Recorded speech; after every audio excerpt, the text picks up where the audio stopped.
Hi everyone! In today's video, isi-share ko lang sa inyo guys yung aking orchids plants. So kung napansin nyo guys is before 2 dahon lang siya. Ngayon naman ay sobrang healthy nga ng roots niya. Ang ginamit ko pala dito is yung moss. Ayan, na-order ko online kasi nga guys walang kahoy dito sa bahay. So chinek ko nga at tinignan ko yung mga old na roots. Ito nangyari guys.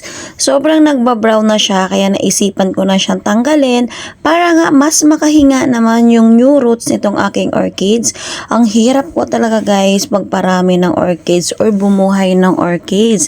This is the first time na sobrang effective ngayon nangyari na ganito. Kaya ingatan ko na talaga.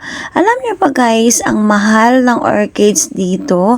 I think mayroon mga 300, 500, 800. Mostly kapag may mga flowers na.